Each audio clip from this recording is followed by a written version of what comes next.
Chuan's expressions stiffened. Shilin glimpsed at Hua Chang and said, "It seems it was the right choice to pick the West Road." That skull's teeth chattered. "Sigh," he said. "Either road is a mistake. There's no path to take." Indeed, for normal little minions, either direction was obliteration. No matter east or west, either could easily crush them. No matter which road they chose, the end result was to be blown to smoke and become fertilizer for others.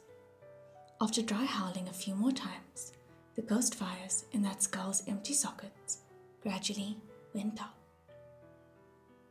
Shilin gently placed it down on the side of the road.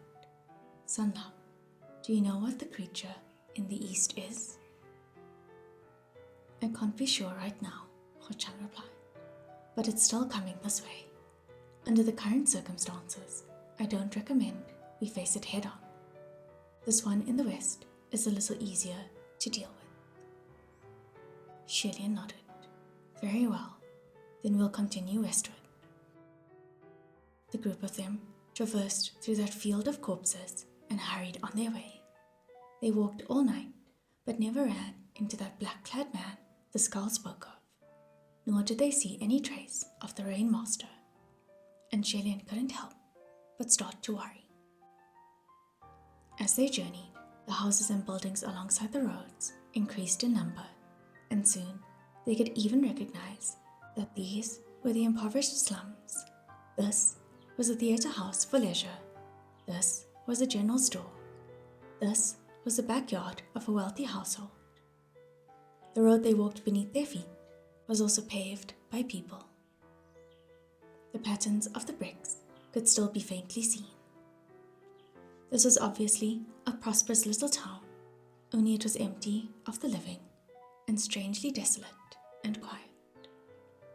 There was an old well on the roadside, and when water was pulled up, the water was still relatively clean, and so the group decided to rest there for a bit. Shilin and Peisu both drank a bit of water and washed their faces. When they looked up, Banyue had walked over. Banyue had been holding onto that black clay pot this whole time and had been waiting for a long time. "Jinohua, Peisu Gogo, eat something," she said. "All right, thank you for your effort," Peisu said. "Thanks for everyone's hard work. Let's all give this a try," Shilin said. Thus the group all gathered. However, the moment Banyue opened the pot, many faces stiffened. Although smell was something colorless and formless, the instant Banyue removed the pot cover, it was as if some mysterious, physical object had twisted all the air around the mouth of that pot. The group stared at the sight within the pot for a long time. Their pupils reflected an endless, bottomless darkness, like it could pull them into the abyss. No words could describe the sentiment expressed within their eyes. A moment later, Shilin patted Banyue's shoulder and gave a thumbs up. "Not bad," he said. "It's good for a first time." Pei-Ming looked at them in disbelief. "It's her first time, but is it your Highness's first time?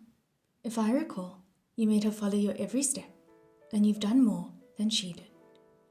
I knew there was something not right with what you two were doing. It wasn't just my imagination." However, Hua Chang spoke up. "Is that right? Well, since Gogo made this, I gotta try." Hearing this, Pei-Ming and Pei-Su's faces both whipped over to look at him, their eyes full of awe, terror, respect, and other such emotions. "Gogo, what's this dish called?" Hua Chang asked. Shilin cleared his throat lightly. "Toppled phoenixes." "Good name," Hua Chang complimented earnestly. Then he reached into that infinitely dark pot. The way Pei-Ming and Pei-Su watched him, it was like they were anxious he was going to be swallowed whole by the pot. However, Hua Chang calmly and easily took out a small, burnt piece of something that resembled a broken corpse and serenely placed it in his mouth. "How is it?" Pei Ming asked. "Tastes just like its name," He Chang said.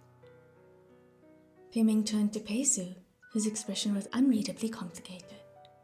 "It's made for you. Enjoy." Pei Su was speechless. He took the pot from Banyue's hands and expressionlessly reached a hand in. Shilin used the cold water to wipe his face again, fixed his hair, and turned around, no longer looking at the others. He scanned the surroundings and asked, "How come this land, isolated from the rest of the world, has so many traces of settlement? Is Mount Tonglu really inhabitable?" He had already asked this question the day before, only there was no one who could answer him at the time. Now there was. He Chang replied, "It's inhabitable, but that was a long time ago. Mount Tonglu is the size of 7 fortress cities. Its territory spread far and wide. It used to be an ancient kingdom. These houses are all historical remains of cities and townships. The closer we are to the heart of the kiln, the more relics there will be, and the more prosperous they'll appear." Shilin didn't question this answer at all. "I see," he said. Just then, Pei Ming's voice came from behind them. "Little Pei, what are you doing? Men don't kneel so easily. Get up." Shilin didn't turn around.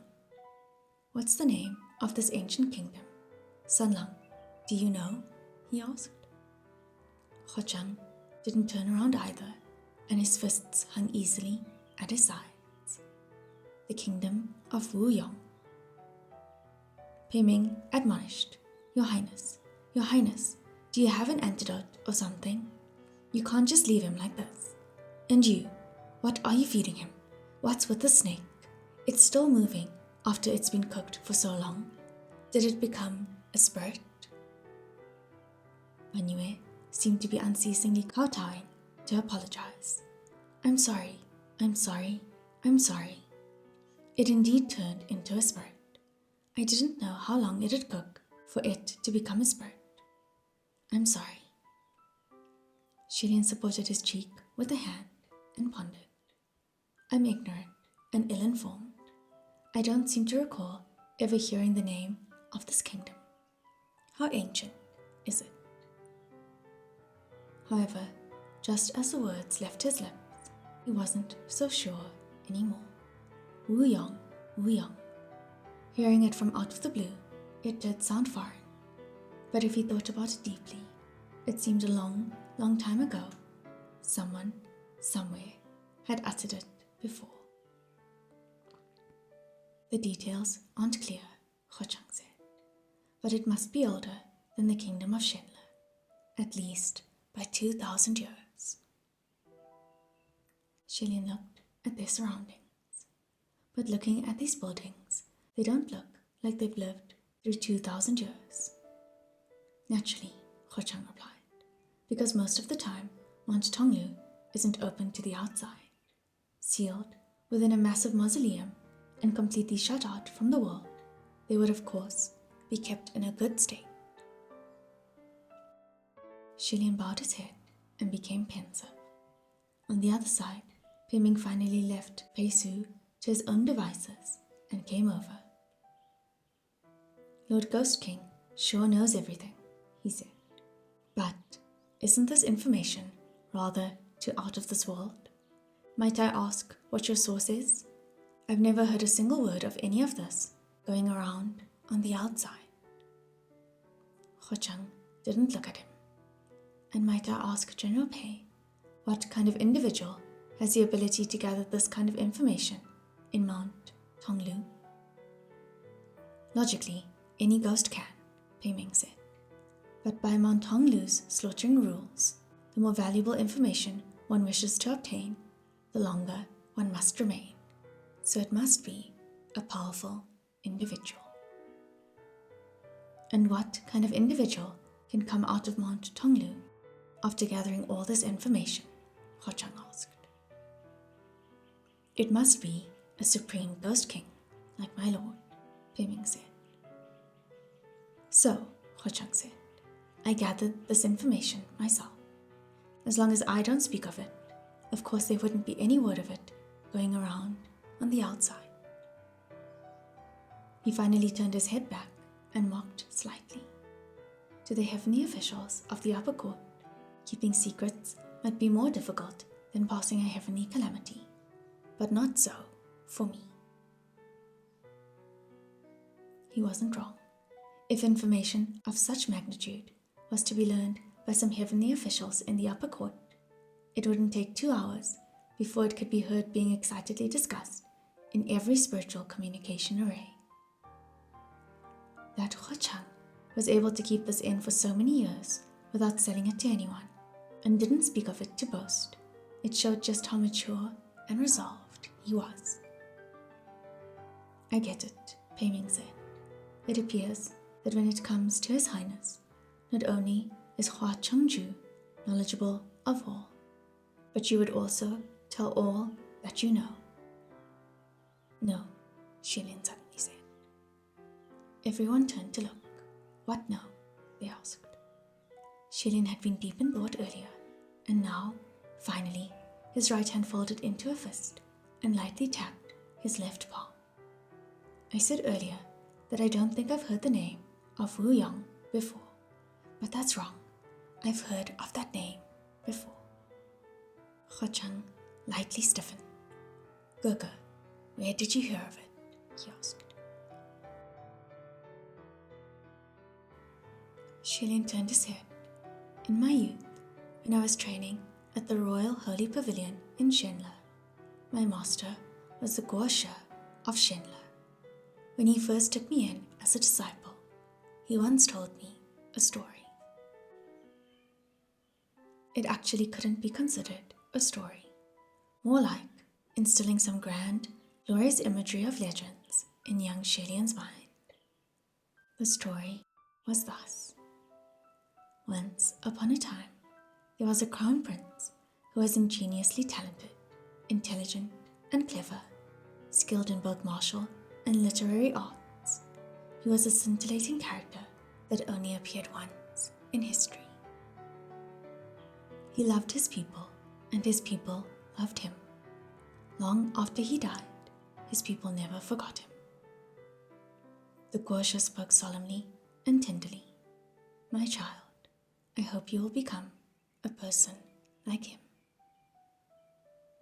At the time, young Xilian sat poised and proper and said without thinking, I don't want to become a person like him. I want to become a god. If that crown prince was really as amazing as you say, how come he didn't become a god?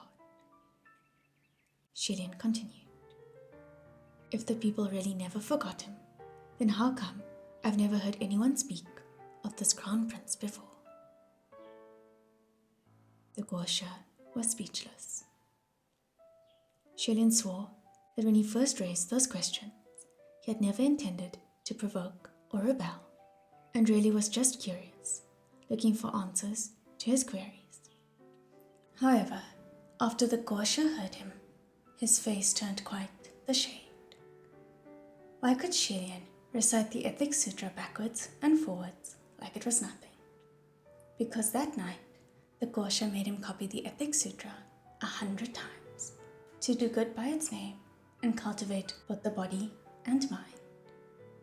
Xilian deeply suspected that had it not been for his honorable status of crown prince, the Guo might have had him kneel on nails to copy the scriptures. In any case, after that, every word of the Ethics Sutra was deeply burned into Xilian's brain. At the same time, a tiny impression of this crown prince of Wu Yang remained. Xilian had always enjoyed reading, but had never come across any records relating to the kingdom of Wu Yang in any old scrolls. So he figured the story was something that the Guo had made up to educate him. Or perhaps the Guo had played cards too much and remembered wrong.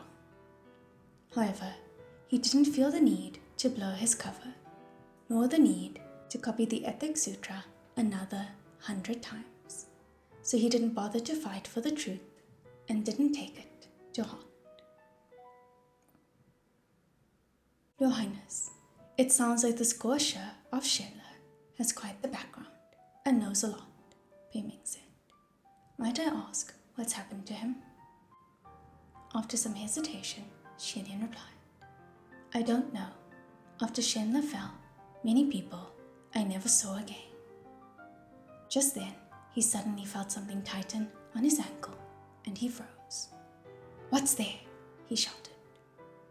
He was about to stomp and break the bones of whatever it was, but when he looked down, he breathed a sigh of relief. General Pei Jr., what are you doing appearing like this? He asked. That was close. I almost ruined your hand. That hand indeed belonged to Pei Su. His entire person was sprawled on the ground, his face in the mud, his two arms outstretched, one hand gripping Pei Ming and the other gripping Xianlian. The two crouched down. What is it you want to say? They asked him. Ban Yue was holding her pot. I don't know, she said. Earlier, Pei Su Gurga kept crawling all over the ground and seemed to have discovered something important. Oh, Pei Ming said, amazed. You can find something, even in such a state? As expected of little Pei. So what did you discover? Pei Su loosened the hand gripping him and pointed in a direction. Xianlian looked in the direction he pointed at. He said, This is. The group all gathered to examine. Oxen hoof marks. Pei Su finally raised his head from the mud and croaked. This is marks left by the Lord Rainmaster's protection steed. Pei Su Gurga, your pauses are all over the place, Ban Yue remarked. Pei Su replied, I'm all right. Lord Rainmaster, Lord. He was stuck on the word Lord and couldn't continue anymore. Xianlian wondered, could he perhaps be poisoned by the scorpion snake? Their poison doesn't work like this, Ban Yue said. Ho Chang said, the Rainmaster already ran into the black-clad man in the west and fought a battle.